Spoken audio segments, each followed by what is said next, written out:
Welcome to Uncommon Knowledge. I'm Peter Robinson. Be sure to follow us on Twitter, if you would, at twitter.com/UNCKnowledge. Twitter.com/UNCKnowledge. Comment, ask questions, suggest guests. A fellow at the Hoover Institution, Dr. Thomas Sowell has taught economics, intellectual history, and social policy at such institutions as Cornell, Amherst, and UCLA. The author of more than a dozen books, Dr. Sowell has just published a collection of essays, Dismantling America. Tom, welcome. Oh, good to be here. Segment 1, Decline and Fall.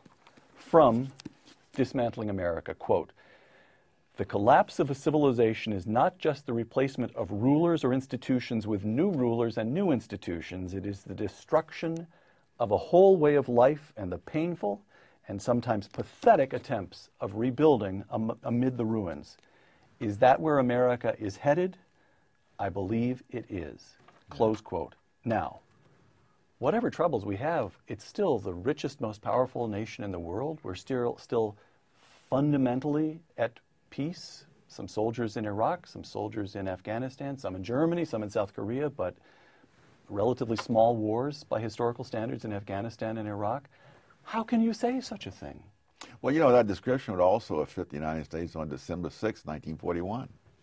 So it's like the argument that was used when I used to question whether Social Security was fiscally sound.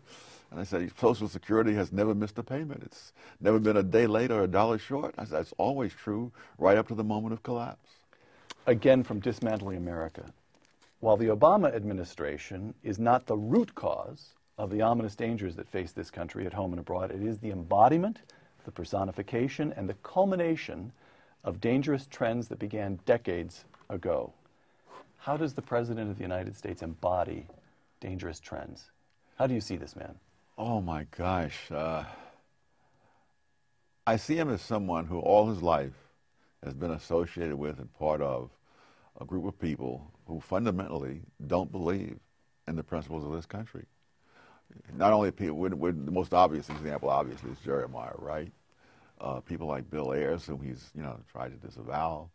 But people who fundamentally think that we're on the wrong track, we have the wrong principles, and we need to be changed, whether we want to be or not. Tom, you mentioned Jeremiah Wright, his pastor at church in Chicago. You mentioned Bill Ayers, who was a former member of the Weather Underground. The Weather Underground, exactly. What about his formation, his intellectual formation at Columbia, Harvard Law School? Well, as he himself says, he always sought out the most radical people. He worked as a community organizer. I don't think most people stop and think, what does a community organizer do? He doesn't organize a community. It's not bake sales. Huh? It's not bake sales he's organizing. No, he's not telling people in the community how to shop better and stuff like that. He is mobilizing all the resentments, organizing them in order to put them into a battle to get what they want from other people. Now, you talk about Barack Obama as embodying dangerous trends, quote, that began decades ago. Oh, yes. When? This is during your lifetime, during your adult lifetime? Yes, and perhaps even a little earlier. But I think what you see most clearly, I think, in the academic world, are people who don't think that this country is a great country. One example of a colleague of mine who teaches at Harvard, after 9/11, put an American flag on his car. And his colleague said, "What is that for?" When I visited Berkeley in the aftermath of 9/11, when there were flags everywhere, I did not see one flag on the Berkeley campus on any of those expensive houses. When I was coming back from Berkeley, the first American flag I saw was in a low-income black neighborhood in Oakland. These are people who consider themselves citizens of the world, and that the rest of us are so lucky to have them here to change America, so that people like us don't have a voice. And of course, the whole way that Obama has operated with these enormous bills that no one has ever had time to read, that they rush through, when they're putting people in power who don't have to go through the confirmation process, so that we don't find out what they're like except if there's an expose on Fox News or someplace. I mean, his whole thing has been to circumvent the American public in order to put in things that they clearly don't want as shown by the polls, as shown by this recent repudiation in Missouri. All right, that's a question. Barack Obama won by about 7 percentage points. That's the biggest for a Democratic presidential candidate. Bill Clinton won by 8. FDR won by big. But he's in the top 3 Democratic finishers in the last 7 decades. Barack Obama is. So here's the question.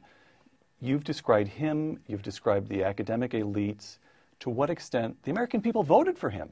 Yes. To what extent do you see a corrosion of values among the American people themselves on the one hand? On the other hand, to what extent is there just a kind of creeping takeover by an elite that fails to share, that is opposed to the values that most Americans share? There's both things.